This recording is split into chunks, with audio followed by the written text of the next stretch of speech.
When it comes to dealing with people who are higher up than you somehow seem to lack consideration. I was surprised by what my mother-in-law said. Recently, she had begun saying things that seemed to challenge me. I believe I have a greater place in your heart than your own mother, especially given our bond. Do you mind only assisting with housework? She had lost the original friendliness on her face, and I could feel a test, or at least an expectation, beneath her comments. How about relocating your room to the storage area beneath the stairs as well, she said. If you could spend some quiet time there, it would be really appreciated. You are free to look for another place to reside if you're not happy. As she stated this, she grinned, but there was a tinge of superiority in her smile. Nicole is my name.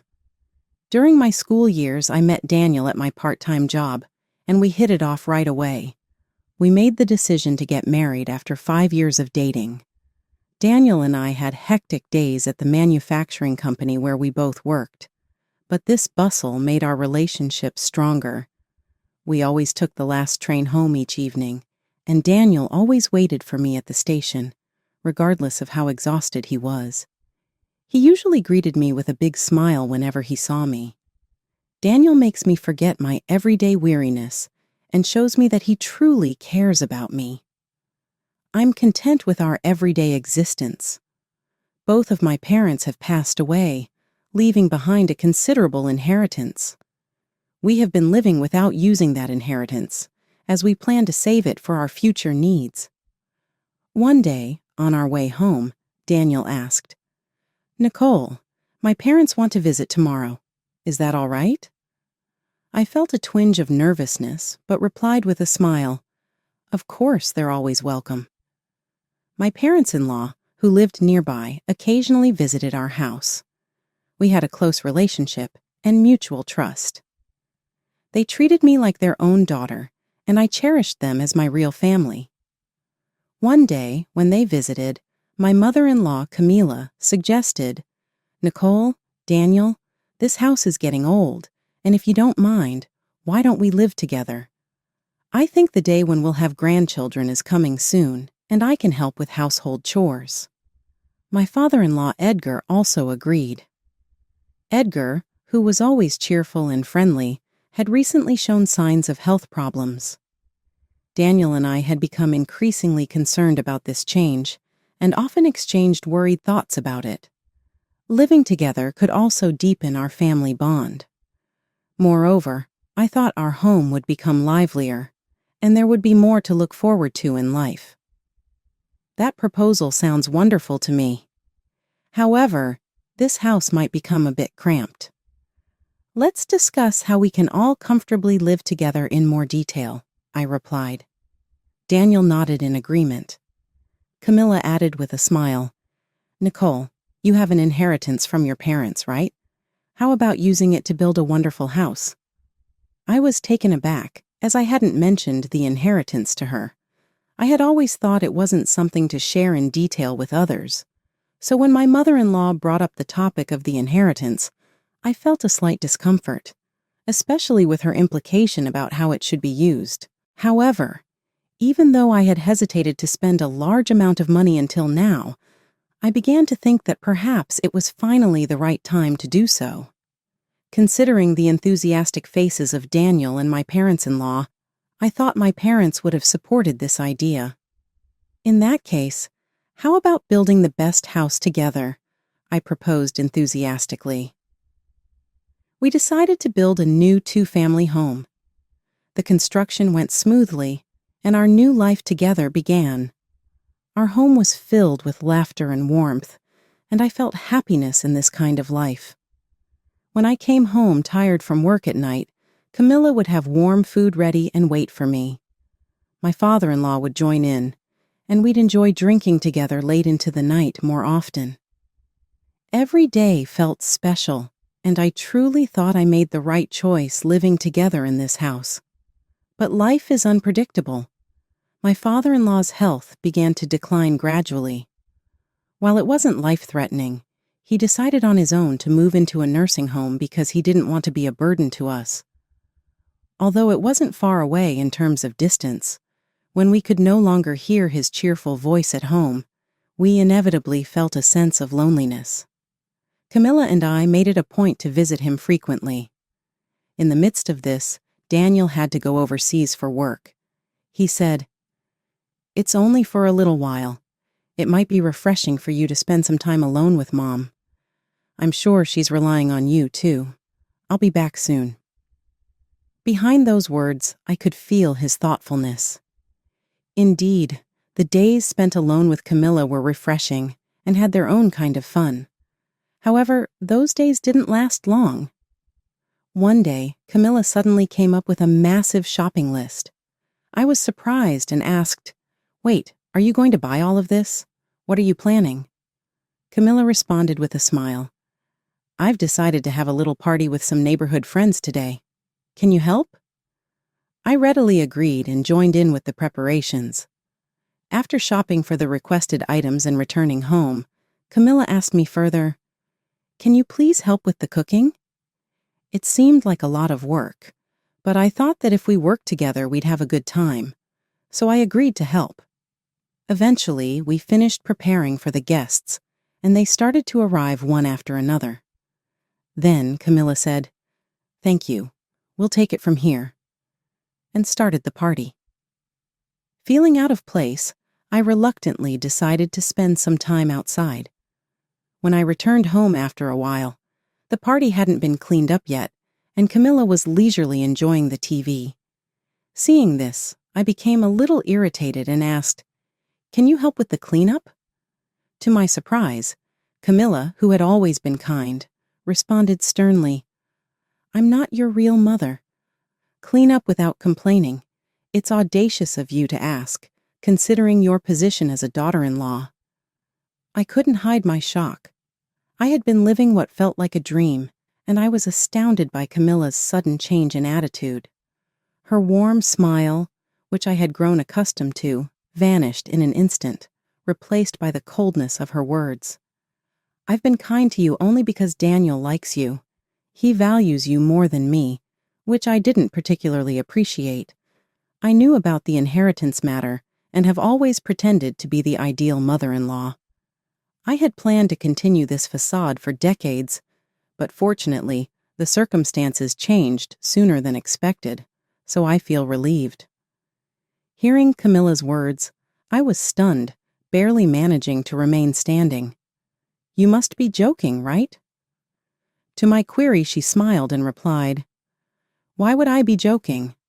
Even after you married Daniel, I never considered you as a real family member.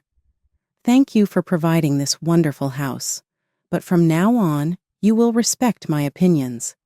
If you can't, then please leave. This house belongs to us.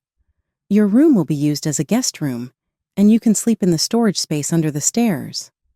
Space-wise, it shouldn't be a problem for you to turn over comfortably." That night, cleaning up after the party with tears streaming down my face was the hardest thing I had ever done. I wondered what all her previous warmth had been about. As days went by, Camila's changed behavior significantly increased my stress. Despite that, I took on more and more household responsibilities to meet her expectations. No matter how busy I was, Camila never helped. Returning home late from work, I'd find remnants of her tea parties with her friends, and cleaning up after these gatherings became my established duty. While tidying up, time would fly, and considering the breakfast preparations for the next morning, I had to cut down on sleep. Yet, I persisted with household chores, receiving complaints on the rare days I couldn't prepare breakfast. It became routine. One day, I accidentally overheard Camila bad-mouthing me to her friends. Hearing her mock me while laughing, I felt profound sadness and anger. Gradually, the emotional toll became unbearable, so I requested temporary leave from my job. Though I still faced verbal abuse and endless chores at home, the daytime gave me brief respite.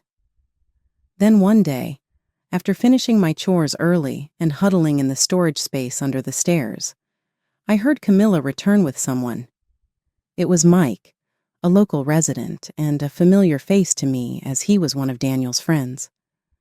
Ever since my father-in-law had moved into a nursing home, the time Camila and Mike spent together increased, hinting at something more than just friendship.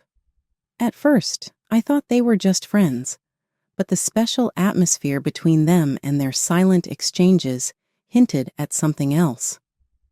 I tried not to ponder what might be happening between them. From the gap in the storage under the stairs, I cautiously observed. At that moment, I witnessed Camila and Mike kissing intimately.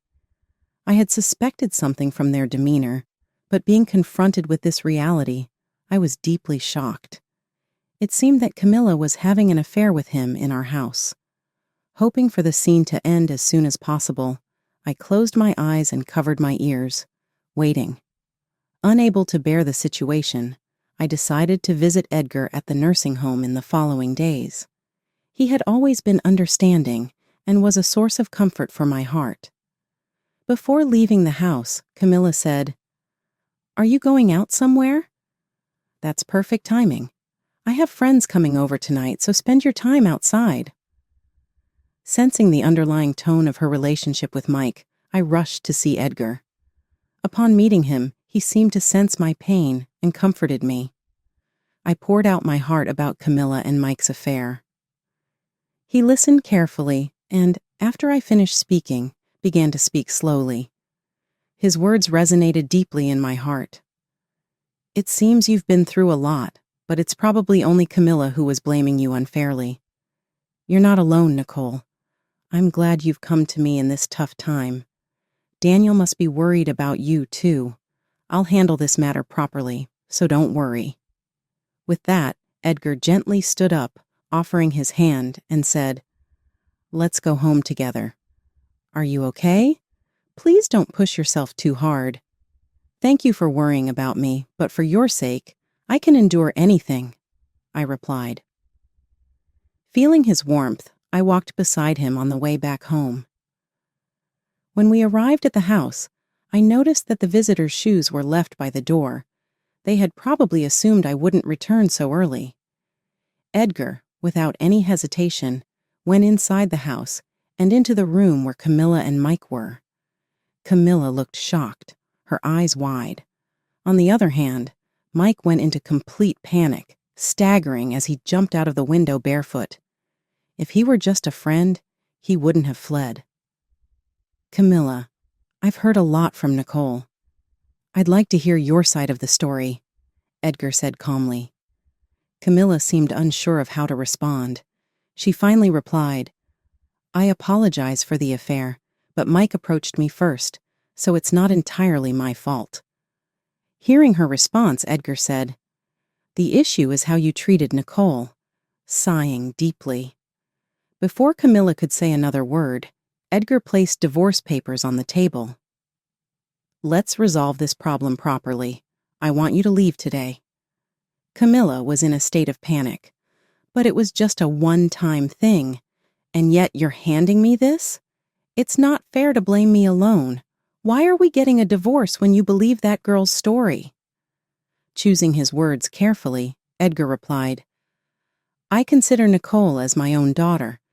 As a parent, I can sense her emotions and thoughts very clearly, but it seems you can't see that." Camila looked down and fell silent. "Leave this place by today.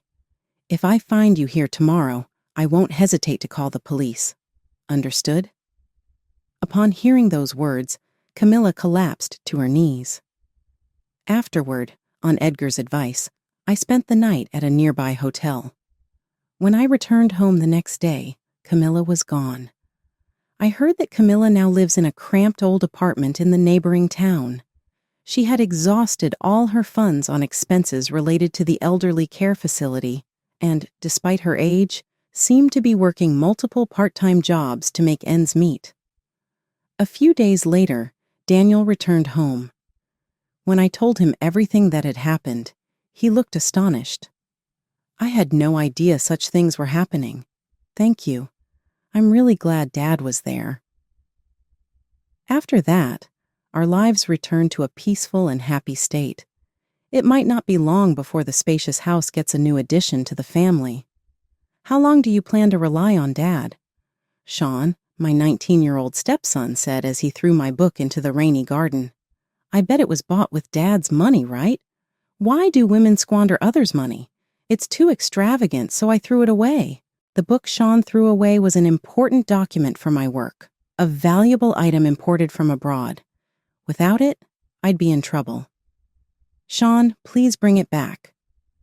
Even when I asked, Shawn wouldn't listen. He kept making derogatory remarks about women with a nasty smile. Can't you speak more logically? I'm not good with emotional women. If you don't like it, you're free to leave. I was trembling with anger inside. However, I understood that nothing I said would have an effect on Shawn right now. The only choice I had was to stand firm. Then I'll leave, I said, and Shawn laughed mockingly. Is that your decision? How will a housewife survive? Well, good luck. Shawn, who didn't try to understand family and judged people by mere labels, had lost his compassion. I, Mandy Thomas, decided it was time to teach this arrogant stepson a lesson. I am 38 years old and a novelist by profession. My livelihood is supported by royalties from my novels and income from stock trading. I mainly work from home, but due to business demands, I cannot always do household chores, so my husband, Robert, takes care of them full-time. Robert and I got remarried 3 years ago, each with our own children. My son Alex is an active third grader. On the other hand, Robert's son, Shawn, graduated from high school this year. He failed to get into any of the universities he applied to and is currently taking a gap year. Shawn is originally a straightforward person, but this trait makes him easily influenced. He started using social media while spending more time in his room during his gap year. There, he became close with people who disparaged women, and he started making derogatory comments about women at home too. One night, when we were happily planning a family trip, Robert stood up to prepare dessert. Suddenly, Shawn slammed his spoon on the plate.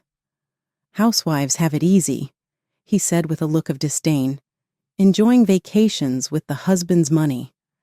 I wish I were a woman. They don't experience the hardships of studying or society.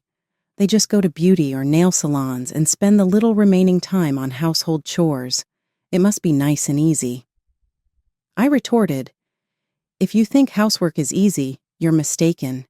It requires constant attention to the family, sometimes even sacrifices. Shawn replied mockingly, so you're saying housewives have it tough? Are you one of those who claim that a housewife's income should be $100,000? There's no superiority or inferiority between household and professional work. However, housework is often undervalued, making it more difficult for some, I explained. In our house, it's Robert who does the housework, so Shawn's statement was fundamentally wrong. But more than that, his attitude was the problem. Since you haven't experienced being a housewife, you can't understand the situation. Everyone has their own circumstances. Isn't it rude to generalize and criticize without knowledge? I asked, but Shawn didn't understand that. What's your point, acting all high and mighty even though you're unemployed? He shot back.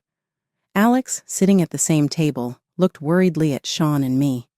Thinking of Alex, I felt it was inappropriate to continue the conversation and change the subject.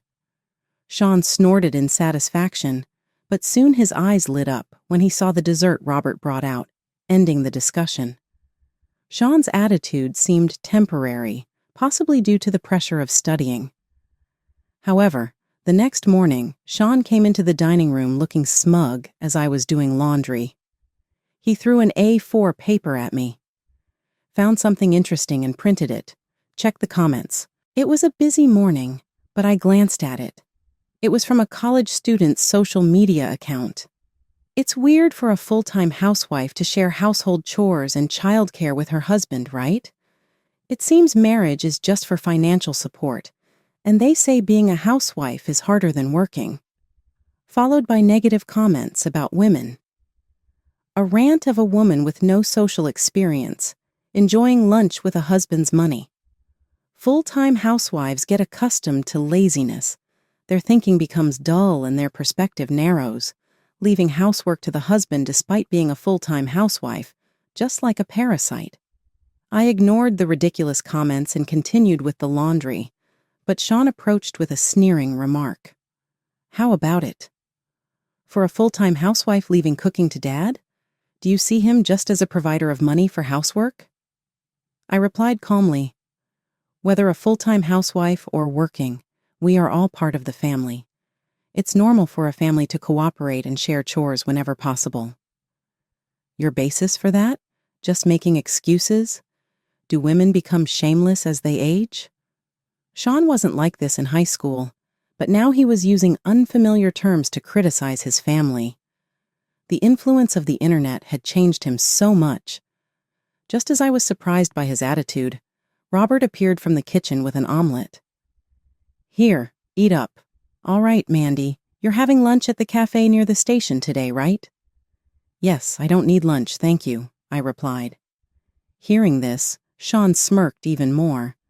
Oh, enjoying a stylish lunch at a cafe during the day. Robert, unaware of Shawn's sarcasm, continued setting the table. Mandy is busy. Shawn, you should eat the packed lunch quickly. You have prep school soon. Shawn laughed through his nose and, as he left, said to Alex, who had just woken up, I have to be careful when choosing a future wife. If I make a mistake, my life is ruined.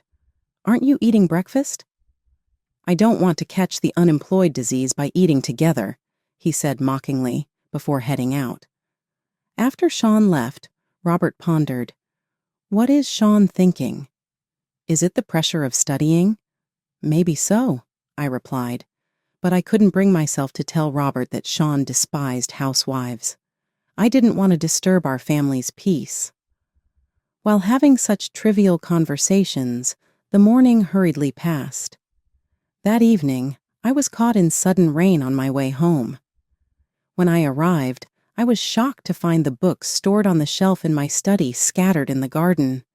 They were drenched, and the ink was smeared. Nearby, Alex was crying. Alex, what happened? While Dad was out shopping, Big brother,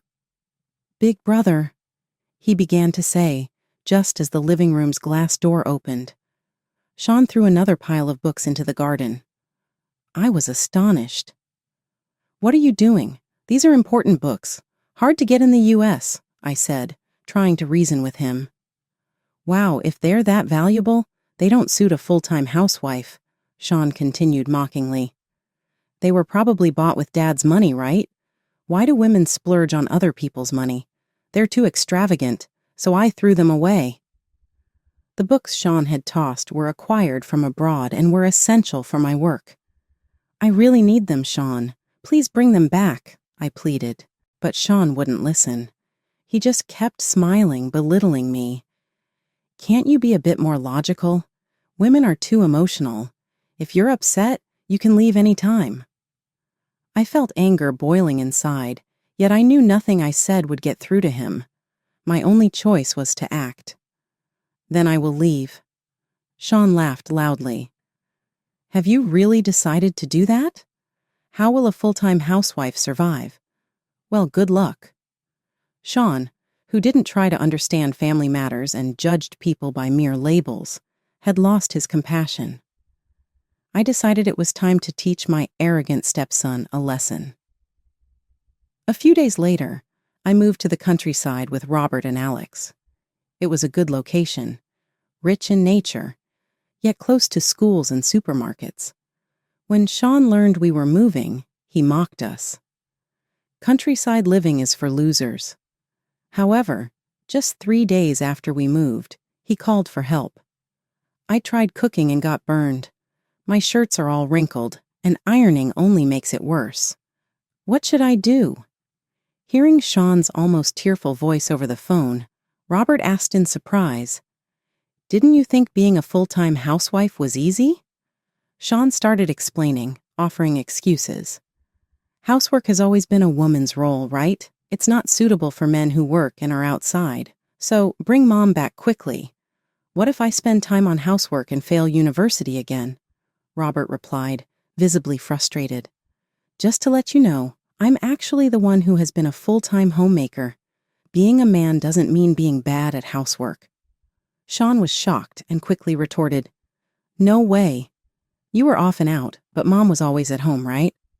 She said she was going out for lunch. I was the PTA representative at the elementary school and a committee member of the local children's association, Robert explained. I frequently went to school in the community hall and was often called, even after work. And as for the money for living expenses, that's why Mom was working at home. She's a novelist, remember? I heard, but isn't that just a hobby for housewives? It's a waste, right? Shawn questioned, almost incredulously. Shawn, do you really not know? Search the net and you'll find Mom's name. She's a well-known author and a successful day trader. She has published many books and was going to the cafe for meetings with her editors, Robert explained. Shawn hurriedly searched for my name and sounded shocked. Since he usually only read comic books, he probably didn't know much about authors. Wait, so Mom has been supporting the family and you've been dependent on her? Robert was angered by Shawn's words. Dependent is a harsh way to put it. Besides, you're already an adult, right? If I'm dependent, then you are also dependent on Mom. Hurt in his pride, Shawn shouted, That's a joke. I refuse that. I'll stand on my own and live by myself. I don't need your support. I'll earn my own money and pass the exams. After hanging up, Robert sighed deeply. What is Shawn planning to do for a living? He then remembered. Shawn has savings of $10,000 from his childhood. We gave him his bank book when he graduated high school. Maybe he'll get a part-time job. Whether he's truly independent or not is unclear, but we decided to watch over him. The next call from Shawn came a while later. As soon as he got on the phone, he arrogantly said, Hey, my electricity and gas are cut off. The internet isn't working, and I've received a notice for rent payment. Hurry up and pay for it. Housewives are so slow. Robert and I exchanged puzzled looks. Shawn, didn't you say you were going to be independent? That you wouldn't rely on your parents anymore? Wasn't that it? Shut up. Are you saying that and then abandoning your parental duties? Shawn argued. As we delved deeper into the conversation, we uncovered the truth. Shawn had tried investing his $10,000, but lacking adequate knowledge, he lost everything. Then he reluctantly started working at a deli, but couldn't fully grasp the tasks or communicate well. He quit in just a week. Mom doing day trading is a lie. How can a woman do such advanced stuff? He snapped. The move to the countryside is just because you couldn't afford a house in the city. Faced with Shawn's unchanging attitude, Robert spoke sternly. Parental duties last until a child becomes an adult. While it's unusual to cut ties completely, you mocked and refused to rely on us. If you want help, admit your mistakes first. What? It's not a mistake. Everyone on social media says I'm a victim of my parents. Fine then. Follow the women and do your best. Shawn shouted and hung up the phone. I had an idea and checked his social media account. I turned to Robert, who looked puzzled. You know that college student's account Shawn showed us? It's actually... Robert was stunned by my words. 3 days later, we waited at the nearest station to our new house and spotted Shawn. How did you know I'd be here? He demanded. In response, I showed my phone. The college student's account you showed me before. It's actually yours, isn't it? Shawn tried to deny it, but I continued. I noticed from the beginning that something was off. The posts said first hour of class, but college students usually say first lecture. So I went back through the posts. Then I found one from the day you threw my books in the garden, boasting about punishing a full-time housewife. But that wasn't all. There were posts about parents heartlessly abandoning me, earning a fortune in stock trading to show up my former parents, and a plea about electricity being cut off. All these posts match events in our family. Shawn looked shaken, trying to find words, but only stammering. Your posts also said you'd secretly visit our house today, I continued. Yesterday's post was especially revealing. Tomorrow I'll visit the merciless parents who abandoned me. I'll take a photo and expose their shabby home to everyone. You posted the train time, so we knew exactly when you'd arrive. Shawn, looking dissatisfied, muttered something about going to a dirty old house, but followed us nonetheless. However, as soon as we opened the gates to our property, his mouth dropped open. Instead of a shabby house, he saw a luxurious mansion resembling a holiday resort with vast greenery around it. Is this really your house? Isn't this worth over $1 million? He exclaimed. Yes, that's right, I replied calmly. Dad wanted to do farming leisurely, so we chose this area. It's a great environment for my writing, and Alex enjoys playing in nature. Just then, the mansion doors opened, and our butler greeted us. Madam, sir, welcome home. The bath is ready, and dessert tonight will be a special pudding a la mode, he announced politely. A butler in the house? Shawn said, awestruck. Yes, managing such a vast property isn't easy, so we have a butler, a maid, and a gardener, I explained. Still in disbelief, Shawn followed us inside. The opulent entrance, grand corridor, and beautiful garden left him speechless. Once we were settled in the guest living room, decorated with a carved Gothic-style table on a luxurious Persian carpet, I looked at Shawn and asked gently, Do you have something you want to tell Dad and me? Shawn was silent for a moment, looking around the room in admiration. Then he exclaimed, It's amazing, living in such a grand house. Are you involved in something shady to earn money? Well, never mind that. Since it's such a big house, it's fine if I live here for free, right? At Shawn's rude proposal, Robert could not hide his disappointment and held his head in his hands. I had hoped that living alone would make you respect your mother more, but it seems that's still not the case. I'm just disappointed. Just then, the butler entered the room with a beautifully arranged pudding a la mode. Robert immediately gave instructions. Shawn is going back to the city center right away, so he won't need that dessert. Later, Alex will bring some friends over, so please serve them the dessert instead. Shawn objected, raising his voice. Wait a minute, I didn't say I was going back. However, Robert didn't respond, only standing up and looking out the window. As Shawn trembled with frustration, Robert turned to him, meeting his gaze with a calm but firm voice. There's no place in this house for someone who lacks respect for their mother. Leave now.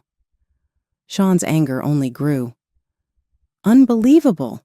You think so little of your own son, he shouted. Robert's face softened with sorrow as he spoke. If that's all you can think, then so be it. It's impossible for me to convince someone as unimaginative as you. Now please leave.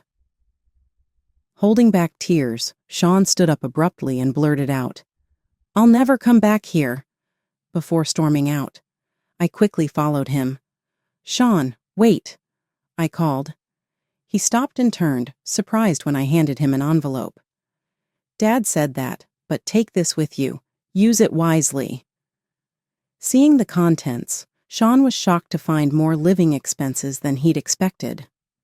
With this, manage your necessary payments. Your prep school tuition will still be covered, so focus on your studies and take care of your health. Shawn nodded several times, finally showing a look of gratitude before leaving. After that day, there was no contact from Shawn. Robert kept a stern attitude outwardly, but as a parent, he never stopped caring and would occasionally check on Shawn from afar. We soon saw that Shawn was struggling with housework, but diligently attending prep school and studying hard. Months later, Robert, Alex, and I stood again at the nearest station. Shawn had contacted us the night before, saying he had something important to talk about. When Shawn appeared, his expression was different, clear, as though a weight had been lifted. Once we were all seated in the guest room, Shawn bowed his head deeply. "I'm really sorry for everything. I was awful, throwing those books, saying all those terrible things, even scaring Alex. I'm so sorry." Robert and I exchanged glances and shared a small smile. "You were really terrible," I said with a smirk, lightening the mood. "It was quite a situation." Shawn laughed softly, embarrassed. Then he took a deep breath. "Actually, I have some news," he began. "I've been accepted into my first choice university, T University. I wanted to ask if I could get some support for tuition." The room lit up with joy. "That's wonderful, Shawn. Congratulations. You've worked so hard," I said, beaming. "That's my boy," Robert added, his pride unmistakable. As we celebrated together, we realized how far Shawn had come. Though he had wandered off course for a time, he was now heading toward a bright future, and we couldn't have been prouder.